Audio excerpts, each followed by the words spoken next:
Good to see everybody. Again, this is optional, so I guess we probably won't have the whole class on any of these. This is just set up to be as helpful as possible. In the Monday meetings that'll be coming up, it'll be a little bit more obvious what we'll talk about because we will have turned something new in. We did spend a lot of time last week together talking about evaluation application, and you did turn your some of you turned stuff in last Wednesday, but I gave you until, I guess, Saturday to do a revision if you wanted to. So I'm going to use this session mostly to see if you have questions coming out of your own work.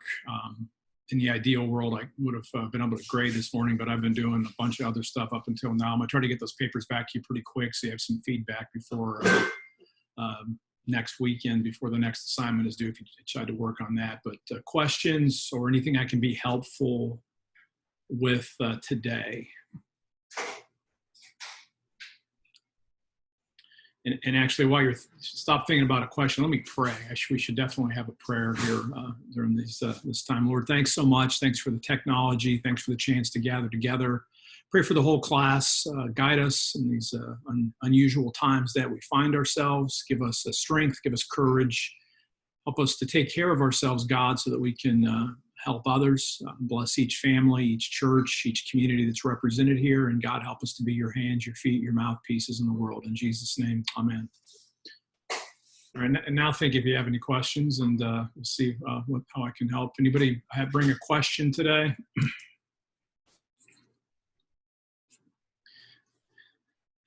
Does anybody think they did a great job on the evaluation application? And I'll just put it up on the screen and we'll have direct feedback on it, because I'm happy to do that too. Or maybe a terrible job and you want to just be the sacrificial lamb for the rest of the class. I'm open for any of the options. We'll have a live recording of your work evaluated over the internet. Sure. I had one question about what was going on, and it really came down to the application section. I felt like a lot of the time my application was essentially two different things. Either stop idolizing something, or stop permitting injustice. And the actual, there was differences between those, each individual application of those.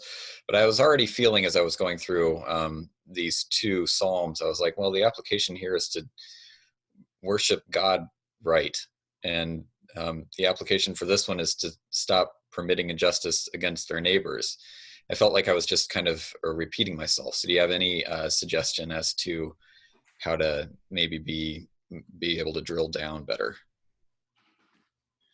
Yeah, and again, I mean, in a kind of a fun way, I mean, you basically just gave the essential advice of the Bible right there, right? So, right. And in fact, let's also, and I'll say this as a joke, but with all seriousness, if we can just get people to do those two things, the world wouldn't be too bad, would it? No, it'd be pretty good.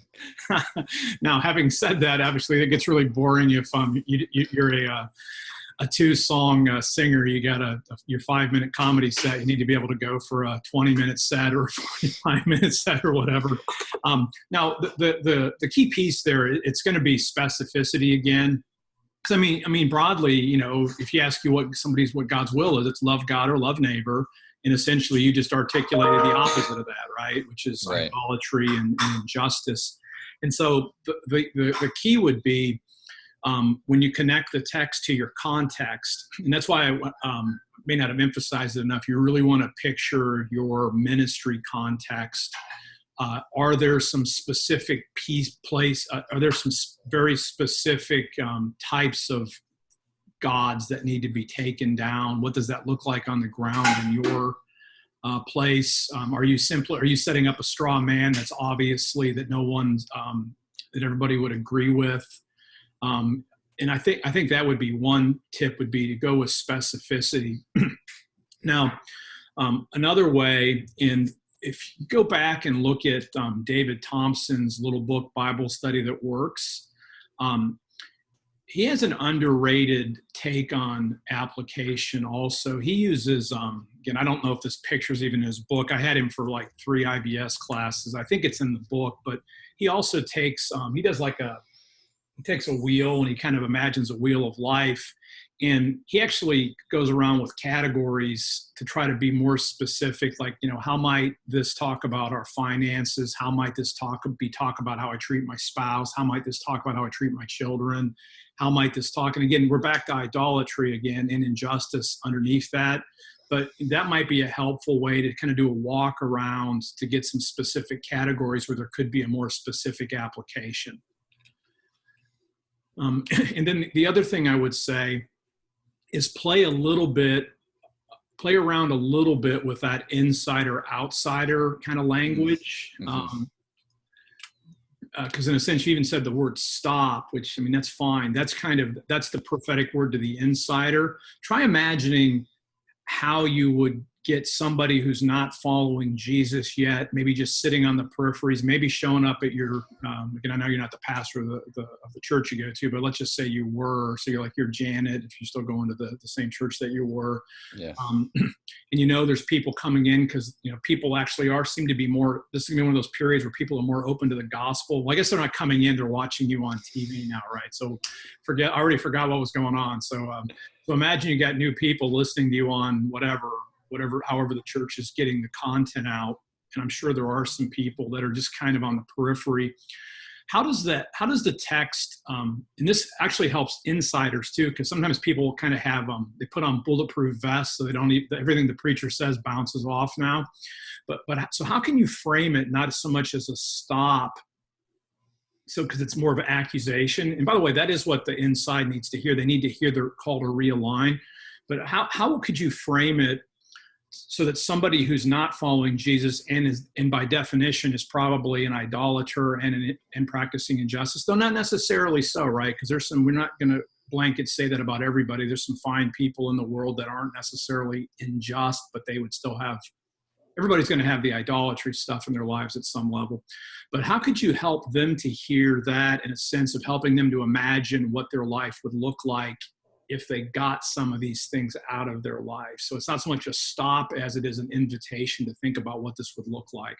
Those are just a couple of tips. So give me some more feedback and see if maybe those kind of 3 frames would help you. That's great. If not, what did you think about any of those things when you were doing your work? Yeah, I definitely, I guess, recognized my shortcomings with the insider-outsider kind of in retrospect after I'd finished. I think I'm definitely used to addressing the insider first.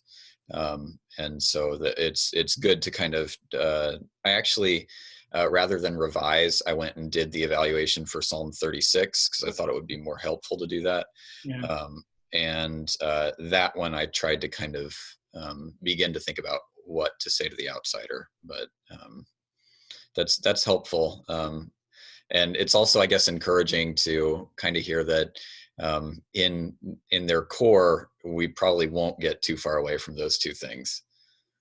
Yeah, because and that's really true, right? And that's true for us, because those are the very things that the text is going to challenge us on. And in the broadest face, that's why you have the love God, love neighbor, and love yourself piece that's all built into there. So it's the gospel is a very simple message. It just takes a lifetime to live it out, right? And to grow, and maybe even eternity, because we're going to keep growing in those areas. Thank you. You're welcome. That was a very helpful question. I think it'll help a lot of people too, Thomas. So thank you for raising it. Now that the pressure's on, that we've had a really good question right up front. Who has another question?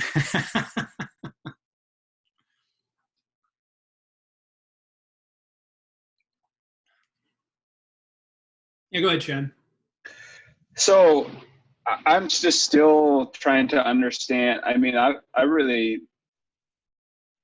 found that GPS and map portion really helpful, and I still have to wrap my mind around that. But what's really a stumbling block for me is taking the original truth, like the evaluative statement, specific truth, and original application, and then making the jump to today. Okay. And that that final statement that then you take and put through the process of GPS and map. Yes. but backing up to the step before that, that's where I'm really getting hung up, is just. Okay, let me clarify. So are you having problems writing the evaluative synthesis, or are you having trouble moving from that immediately to the application? There's a gap between those two things. You're having a problem actually doing the evaluative synthesis. Yeah, that's the evaluative synthesis is where, because we do that a couple times, right? I'm just looking back to see. You do it once. You start with your truth that comes right out of your interpretation. That's where you start.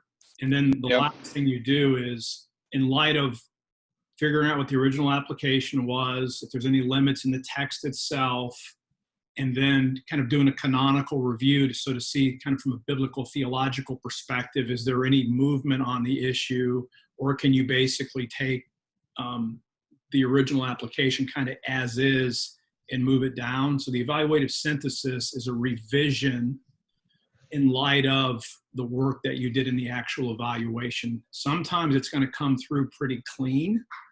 A lot of times there's going to be nuance. Occasionally you'll find that the original truth isn't really applicable except at the level of maybe a principle or something, but it's not going to look almost anything like the original application, other than there's an underlying truth that maybe you can work forward. Okay. And so that's the challenging part, is how do you identify and then clarify what is that underlying truth? Do you want maybe it's more of a confidence issue than anything.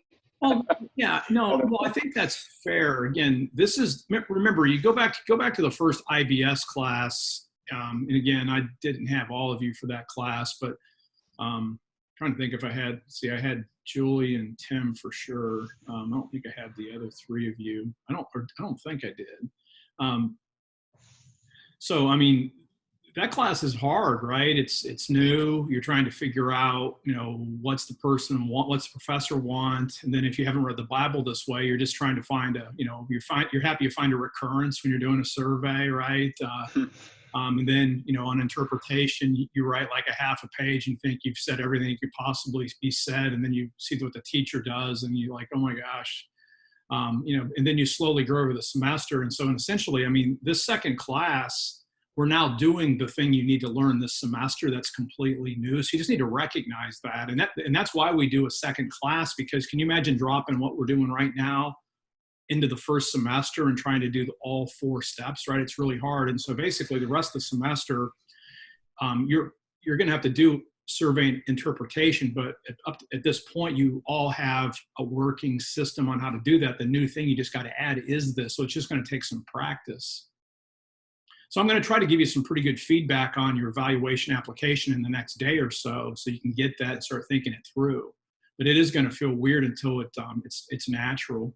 And this is, and I have to say though, this is what you all, in a sense, in your brain, just think, this is what I've been waiting for, because I've wanted to apply the text since the very first week of IBS, and the teacher never let me. Now you're allowed. So it's we're taking the shackles off, and you can actually do with the text, which is what all of us as persons that believe in the biblical authority have wanted to do from the beginning and have always tried to do. It's just to try to do it a little bit more of a systematic and reflective way. So that's probably all I needed to hear, is just trust the process here and get some feedback and try again, because that's just a totally new way of. It's always been a struggle, but now it's trying to do it in this way. And it feels artificial because it's the process of something you've kind of been doing intuitively if you've been reading the Bible for a long time, and now we're just breaking steps down. So it's back to that. If you go back to look at some of those learning videos, it's back to kind of I don't know what I don't know, and I know what I don't know, and then it becomes kind of like you can do it consciously if you think about and have the steps, and it's just going to take a while for it to flow through. But I'll say, I mean, everybody's on the call. I mean, our class is actually pretty good as a whole, but I mean, 5 people on this call actually do really well. So you should just be encouraged and just keep pressing on. And I don't mean to make jokes, because you're asking a real question, Chad, but I think you just have to practice. This is like the second time we've ever done this. It just takes some time. And I have to say, as a teacher, again, I don't even know if I'm actually how good I am at teaching this now. I've been trying to figure out how to really teach application well for 20 years. And I think I just added this GPS map thing 2016, 2017, even 2018, I was still tweaking it. I had the idea a long time ago, but it was still just trying to get it to be able to execute on it. Some of the GPS goes back over 10 years, but the map is new. And so I'm still trying to tweak it because I've always felt like this was the flaw in the IBS system. We can tell, the IBS teaches you at its best to find interesting things that are in the Bible. But the hard part is, how do you translate the interesting things in the Bible in a way that has integrity, that helps people to feel, see, think, do the demands of the text itself? And that's, to me, it's not always obvious how you do that. I mean, if you just look at the news, again, the news only reports the most ridiculous things available. And so I don't recommend reading too much news, especially now. But, I clicked on a link. Some churches are still meeting or whatever, because I was just curious. And it was these big churches, and the pastors were saying the most idiotic, almost embarrassing things about the coronavirus. I was like, oh my gosh. And it's like, they just need a basic class in inductive Bible study. And but they had thousands of people at their churches, so they probably know more than I do. So I don't know what to do with that. Can I ask a really quick follow-up, Yeah, Dr. please. Russell? So one of the things, I'm grateful that you lead us through this process. It's great because I've taken 2 preaching classes, one here at Asbury and then one at a seminary I transferred from. We talk about focus and function statement, right? But the real problem where I'm struggling, and the specificity that you're talking about, is not really addressed in the focus function. We don't even practice that. We just sort of say, okay, now create a focus and function statement. Yeah, and let's talk about this, because I think that's actually helpful. And so by focus and function, your preaching professors are basically, what's something interesting in the text that the text seems to be saying, right? And that becomes kind of the controlling idea.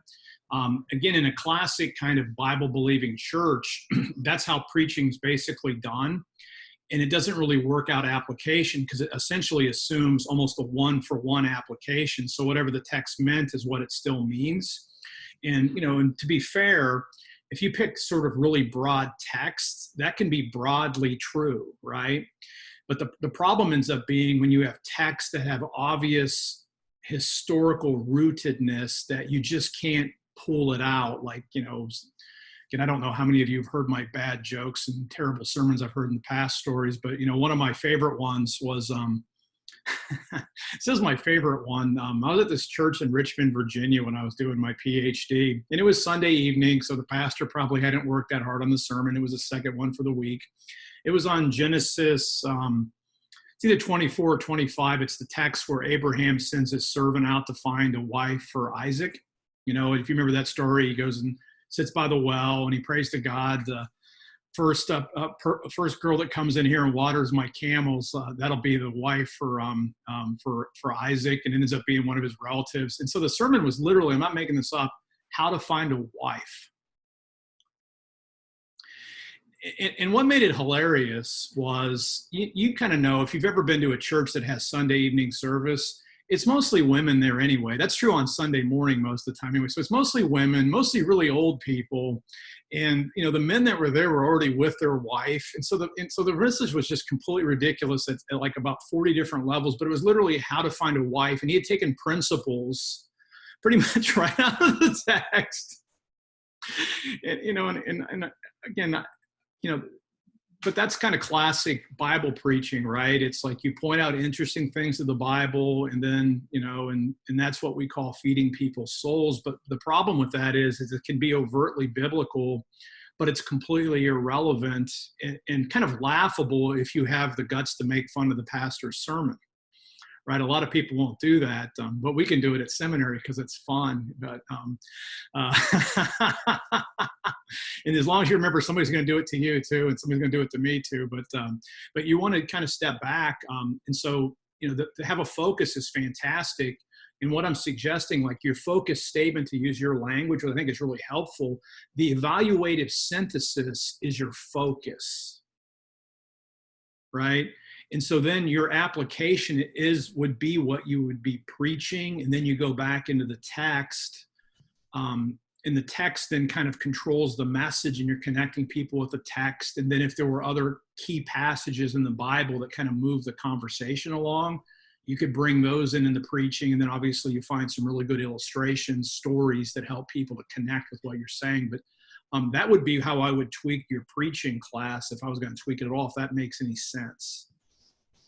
That's very helpful. Yeah. So the evaluative synthesis at near the end there is that's the focus, which makes sense. You're taking the whole canon, and then the function statement is kind of what we come out with through the GPS and map, right? Or the okay. I think it's just so. more nuanced.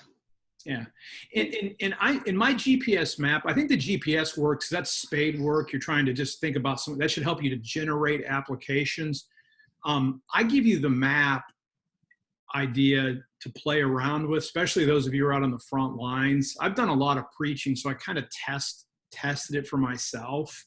But the whole thing, what I was trying to do with the map was, again, avoid the easy application, which just hits people in their brains, because that's the easiest one to avoid. That was a really good idea, Pastor. That was a good sermon. You made me think. Well, that's not enough. We don't want people thinking. It's like, whatever, right? You might be thinking what you're going to have for lunch right now while you're listening to this call, but it's like, but you want to have that get deeper. And so that's where those other pieces, it's just a reminder that when you're doing your application, you need to do more than just give people something to think about. You want them to, hit them in the heart. Let's change our emotions, because that's what drives us ultimately.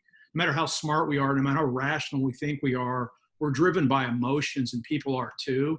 So you got to change what people care about to get them to move. And then obviously the most important thing of all is you have to take action, because you can have a great plan, you can have a great thought, you can even care about something, but if you don't actually take a step and do something, it doesn't really matter. You don't functionally care about it, or it doesn't even matter what you think about it. So all that is a thinking tool to make sure you're that you're speaking to the whole person. So don't feel like, it's kind of wooden right now, but long-term, make it work for you, and just use it as a reminder that you need to call people to some specific actions. You want to tug on their hearts and give them something in their mind too. So you're reaching the whole person.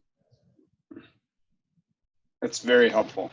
Thank you. Yeah, that was a really helpful question too, Chad. So I think that's going to help a lot of folks too. See, I'm going to put this so I can see everybody. I don't want to mute. There we go. Now I got you all on my screen. And you all know you can adjust yours by going on the view, whether it's just the person that's talking. Mm-hmm.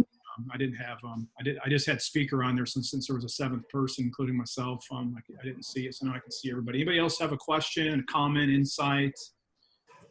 I changed my like the synthesis thing, the truth statement. Yeah. So if it's okay, if we can use my. Hey, do you want me to bring your work up and share it on the screen? Okay. Yeah. Give me a second. Let me just go find it real quick and just take a second. Thank you for being a great volunteer on this. This will help. Let me see here.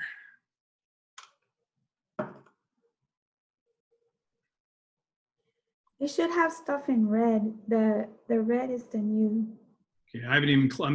You have to, as you know, with Canvas, you got to click 50 different buttons to even get there. So I'm about to get to your work here. Let me see. Where are you? Oh, there you are. Okay. All right, now I can safely share them. I'll move it up so your name isn't necessarily showing up. Oh, okay. It's not like every single day. I have to do math. All right, there we go. So, if you scroll down. How far? I mean, you. Yeah, like. Well, let's walk. Let me walk down. Do you stop me when you're ready? Let's just take a look at what you have here. Okay. You have, your broad truth. God's presence provides refuge and help in the midst of chaotic situations. So that's the. I changed that, but I did it. I just put it at the bottom where I changed it.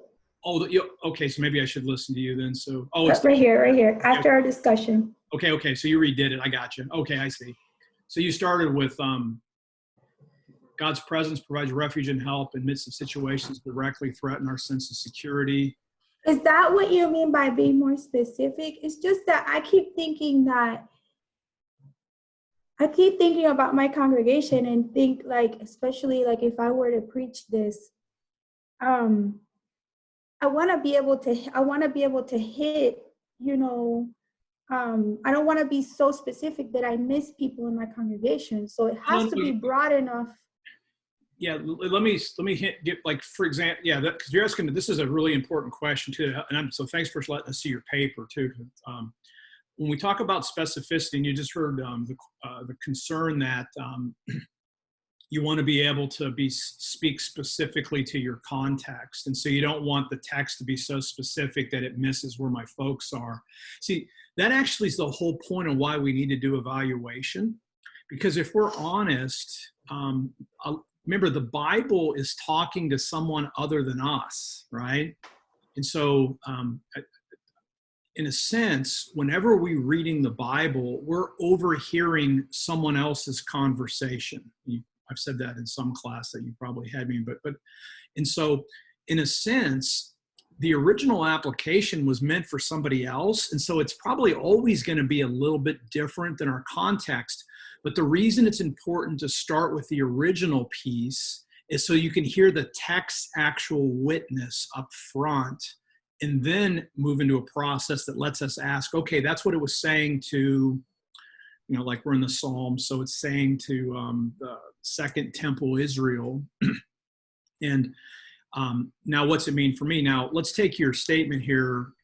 This is still pretty broad, even though let's see, like I would go back to the very beginning again, and where you need to be really specific. And by the way, I'll come back and give feedback on the end, is you need it right up here to come right out. When you did your interpretation, this would be specific on what type of chaotic situations the text was addressing. So, and you list them up there. And this is where you need specificity. It's going to be in this part right here. Okay. And so then when you come through and you've done some good work here with different biblical texts. And this is helpful here. You have some good theological discussion here about God being present.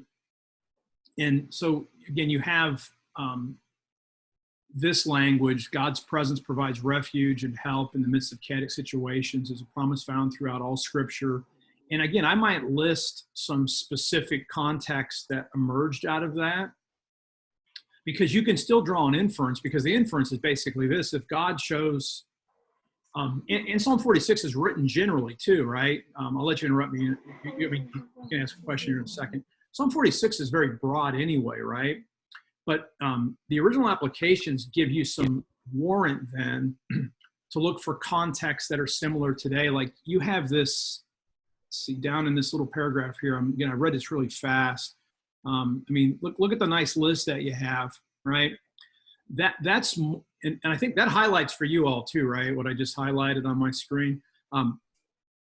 That's actually more specifically what the applications might be, unless you got those out of your text. So some of your application stuff is right here, and that could come out then down in this section here. But again, overall, you're asking the right type of question. And yeah, this is the type of specificity that I'm looking for. But start with it up front, and then see how the rest of the text, how the rest of the canon then, constricts that, affirms that, constricts, affirms or nuances that, and I think that'll help you. So what you're going to ask something, Allie? What were you going to ask? So I guess the piece that I'm not making the connection, I guess, is when I start with the evaluative synthesis, my specificity has to come from what the text is addressing, not necessarily what specifically. Yeah.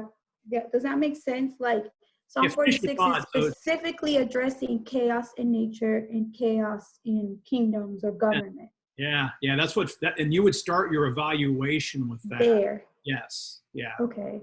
And then see what the rest of the canon does. And by the way, those are two really big things, right? That's the power of Psalm 46. It's, you know, because what are the really big threats for Israel? It's the idea that creation itself can become undone. And there it's just imagining kind of like earthquake language, but, you know, the mountains are falling apart and the seas going crazy. I mean, that still resonates. And then it has the whole threat of warfare, which is, you know, and so that's where that's where that text starts. And what does the rest of the canon have to say around with some of those themes? And how would you rewrite the synthesis? And then apply it. And then you would look for how does the concerns of my context connect with that? Okay. Okay. Okay. Does that help?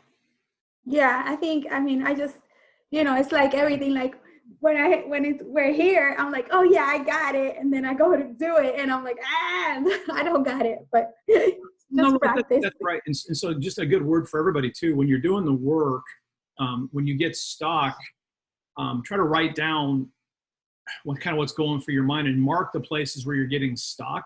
And then you can just kind of name them and then we can raise those. Because again, we'll have a chance pretty quickly. Well, we're going to be meeting almost every Monday the rest of the semester to get some instantaneous feedback on some stuff. So try to keep track of the stuck points. You can also put them in the forums too. Yeah, so then you go on and let's just take a peek at some of your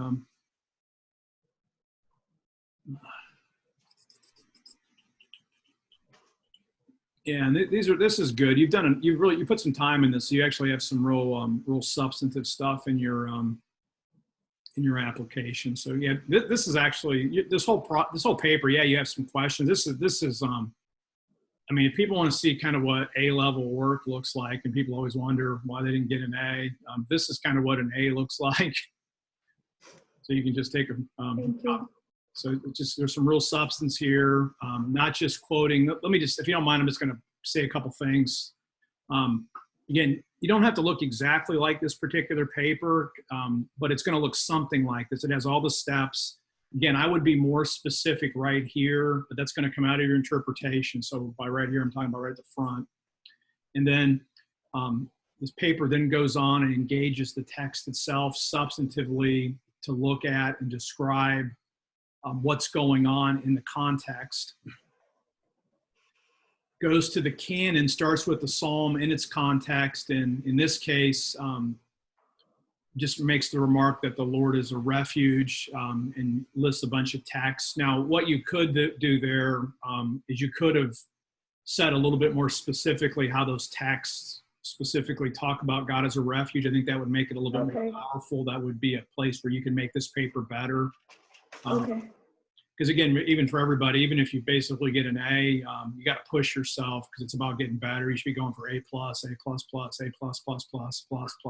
and stuff, because there's thresholds for this. And I really mean that, right? Because we have to keep growing. So again, and if you're doing really well with these things, and some of you already are, some folks have a real natural affinity for IBS, other people struggle some. If you're already doing pretty well, again, as much as you have time, push yourself to keep learning.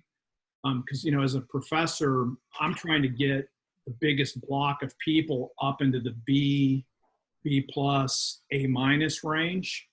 Because I'm, you know, and so the hardest persons to really push to get them to do more sometimes A students, because if I just teach straight at A students, then I'm losing the whole rest of the class. And we have to, so it's that balancing piece. And so I do want you to kind of, those of you doing pretty well, keep pushing yourself. And again, we can use these calls to really go a little bit more high level if you come in here and ask questions, so we can really push. But so if you're doing well, keep working at this and get until it becomes kind of a natural thing. So you might say a little bit more here specifically. Now this is good in all these other texts. Again, I'm not going to try to necessarily read those, but it isn't just, you don't just list scriptures. That's kind of what was here.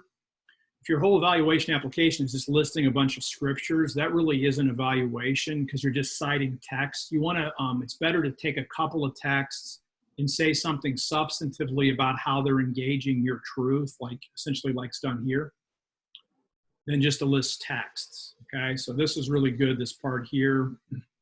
going to the New Testament, same kind of thing. There's some conversation. It doesn't have to be long, because obviously, again, in the ideal world, you're only preaching one text for all eternity. You just completely exhaustively do everything, but we have to pick and choose. So make sure you're saying something about the text that you do.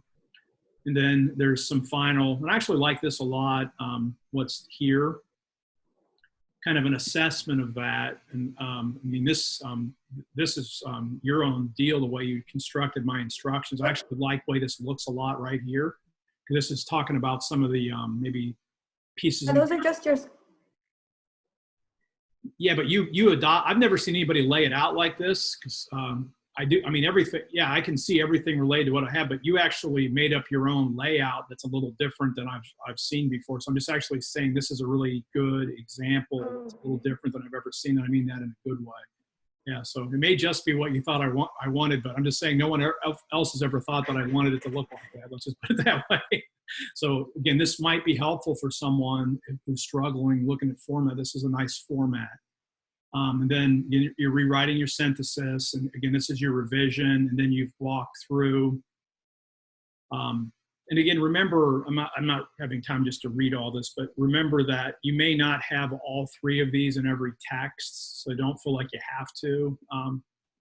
And then again, the map is heuristic in terms of, as when I was answering Chad's question, that you want to make sure you're hitting head, heart, hands, basically, and feet. So yeah, it was really good, really well constructed study. So, anyone have any questions about the way that Allie constructed her work, or Allie, did that help to answer your questions? Yeah, that's just the question that I keep, I guess, stumbling over, is the specific, how to be specific. Yeah, that part of it. And again, that whole, once you're to that point, you're doing really well, because now we're fine tuning, right? Because the key thing first is to grasp the method, and then oftentimes you're going to be very general when you're just learning how to do it. And I want to say it to everybody, that's okay. But once you get a handle on what you're doing, the key to powerful, compelling teaching and preaching is it's got to drop in people's laps. And the only way you can do that is that's where the specificity comes in, that you're really connecting the text with them. Again, when you're learning, you're going to be general. That's why when you go back and look at your first sermons, more than likely your first sermon, if it had 3 points, should have been 3 sermons, but you did it all in one, right? Or I still feel sorry for the poor souls that I preached to when I first started. It's like, oh my gosh, every sermon was a sermon series. All right, what else can I help you all with today? So, Dr. Russell, I struggled with actually bringing it down. You talked about being specific, and even Allie brought that up, of just bringing it down to, are you looking for just a one sentence? Are you looking for applications, or for which part? I'm sorry. Let me just be clear about that. The evaluational truth, the truth. Are you looking for one sentence to pare it down into one sentence, or can it be? Because I had a hard time. I had a hard time between the truth of our security in Yahweh over creation and nations, as well as the worshipers having no fear because of that. Yeah. So it was hard for me to put that into just one statement. Yeah. If you think of it, this will help you. I think you've had my exegesis class, right? And I know Thomas has been in there. I had you guys write those like 2 to 3 sentence summary statements for the exegesis. If those of you who had exegesis, this makes sense. If you haven't, so in other words, it doesn't have to be one sentence. If you need a couple of sentences, you just want to write some meaty, weighty sentences, maybe even a short paragraph that lays the truth out. So there's, again, you have to, I'm glad you asked this question. My goal in this class, and really everything, is that you do this for the rest of your life. But for that to be true, you have to make it your own, right?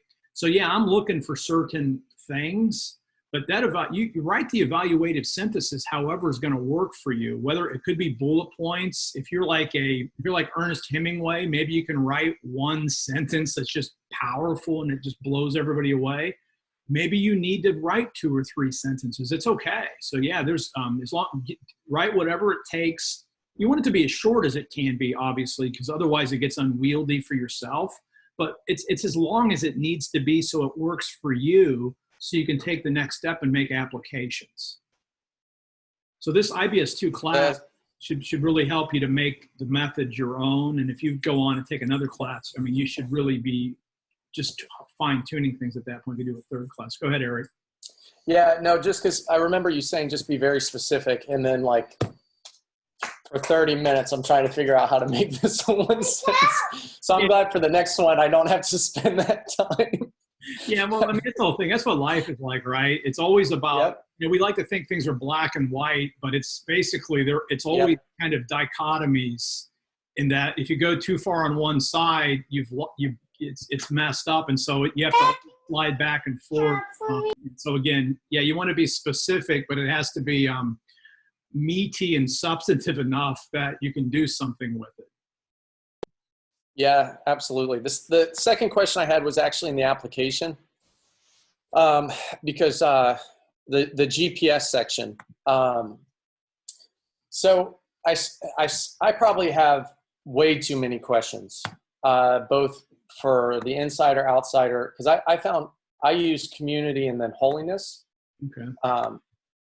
Is there and I just can't remember from the lectures or the examples, is there a set amount of questions that we should be asking, or is the sky the limit? Because just to be completely transparent, I have 2 pages of just between those 2, community and holiness.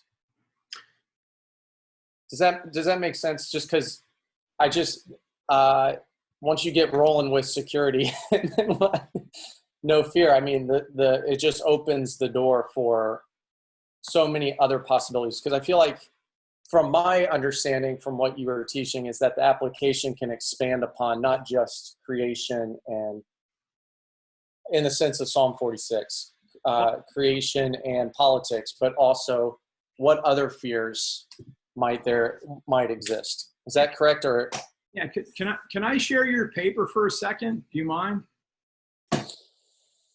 You can say sure. I'll have courage. Go ahead. No, you can. I want to make a positive statement with your paper. I just looked at it. So, I mean, you don't have to be afraid. I should have said I like the paper. Yeah, go ahead then. Absolutely. Yeah, none of us are judging. That's for sure. Remember, you're just asking for a friend anyway. You had somebody. I'm asking for a friend who sent me their paper. Yeah. They couldn't be on the call today, so let's see. That's right. Let me see where it goes. Because I like what you actually did. Yeah, basically, if you didn't follow what Eric was saying, he was asking how many questions, and I wasn't sure what you meant, so I looked at it. But basically, what you did, and this is actually excellent, because you're showing your work, and what you did is you used the idea. So you're working on community, and so you're basically using these questions. And look what Eric's doing. And if you answer the questions that Eric raises, you have a gazillion applications then, right? And notice you can also use some of these questions as the applications if you're just trying to lead people to certain pieces, right? And so I like what you did actually, that you asked. I mean, again, here's your multiple pages of questions. Instead of feeling bad about it, I mean, I would say what this actually set you up to do is to have really specific applications, because this is a lot of spade work, because that is the whole thing. If you ask the right questions, you're going to get the answers you want, right? And so this actually is, I would say this is almost a model, Eric. I like what you've done here a lot. So yeah, I put a couple of sample questions that are pretty generic in my GPS thing, and you've just blown you've just basically took what I was suggesting in very broad terms and put real skin on this. And so this is really helpful. And so, yeah, this is great. I didn't know what you meant. I thought you were just asking a bunch of questions, but you're using you're generating questions, and notice what it leads you to do. If you start answering it, you get more and more specific applications. So this is generative, and this will help you preach and teach, because the questions that you're asking, I mean, that is the whole thing. I mean, at some level, you always think of Tony Robbins, the business and life coach guy. He always says, the quality of your life is a direct proportion of the quality of the questions that you ask yourself. And you're asking a whole bunch of questions of the text that are going to generate some really quality insights and applications. So this is really good. See, I'm gonna unshare there, but that's again another thanks for letting us take a look at that. And then you're able to go in and write up your well, look again, real specific. So you've actually owned this process. So I really like that a lot, Eric. This is really good work without necessarily reading. I just like the layout. Again, everybody who's kind of looking to this in this video, this was owning the process. And so what you want to do to be able to do that, you're going to have to save some brain time at the end of when you're doing these full assignments, which we'll be doing the rest of the semester. Stop sharing. To be able to do that, I mean, again, and this was an isolated assignment, so we had already done about interpretation and survey, so this was a whole fresh assignment. Obviously, you had more time. When you do these rest of these assignments where you're doing the whole process in, say, 8-9 hours, to be able to get to the quality that, you know, Eric just kind of modeled, and Hallie's looked really good too, is you're going to have to save time and not try to do it all at the same time, because you're going to be tired, and you want to save, you got to save the best brain power for the evaluation application, because that's what you're going to be sharing when you teach and preach. And so don't just, you know, again, sometimes you have to grind a paper out to get that, but long-term preaching and teaching, make sure that you save your best thinking time for the end game, which is evaluation application. Then you could do what Eric did, ask all those questions and then generate a bunch of good applications. And then when you construct your message, you got some real specific pieces there that you can then share. So that was good. So thanks for letting us see that.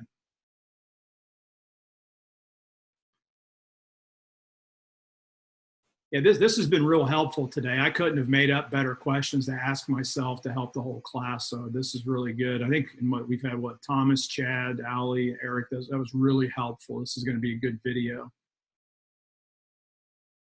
And there's no pressure on anyone else, of course. I just want to affirm that we did some good stuff. This is good stuff so far today. Maybe I don't know. I wish I'm glad I have a video, because you're helping me to teach better. See, a great question helps the teacher too.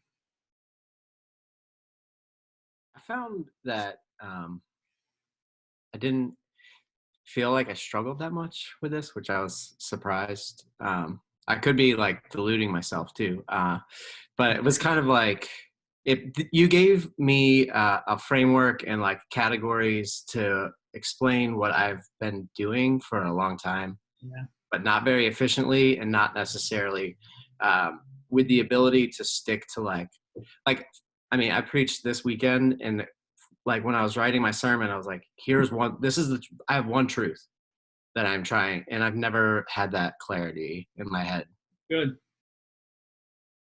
Well, I'm glad that you just gave a great witness for why IBS is a really helpful process. So that's what, I mean, that is, and thank you. That you just made my day essentially, because that's what this class is all about. About teaching, preaching, or writing, or making videos. It's whoever's using scripture and getting it out in the world. We want to give frameworks so that you can get the best stuff out of the scripture, and then put yourself in a position, because you still got to communicate it, right? And this isn't the preaching class or a writing class, but this is to give you the raw materials to make really substantive content that connects the scriptures with people's lives. I feel like whenever I give a message, I I wrestle with God about the content, and I do study, but this I feel like gives a whole nother level of security. No, we've really gone through this well and are clear that this is what God is saying. So I'm appreciating it. Good. Well, you're welcome. And you have a nice backdrop. It looks very peaceful there. Oh, you muted yourself. This is me escaping all the young adults in my house.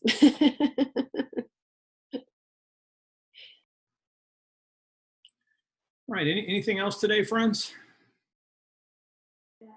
I do have a question about the homework, like the assignments coming up. Yes. Because the way I understand it is there's 4 Psalms, and then 2 of them you're just going to do survey, okay? And then 2 of them you're going to do the whole thing. So like I want to do Psalm 73. but that's due April 14th. So on April 14th, I have to have the whole thing. Like I want to do the whole thing for Psalm 73. Yeah, is it April 14th or April 18th? I'll make sure. I'm sorry, it's actually, no, it's this Saturday, the 4th, right? The 4th. Isn't that? Geez, I'm So- confused. I'm looking at my own syllabus, but it's on, I thought they were The Saturday. 4th.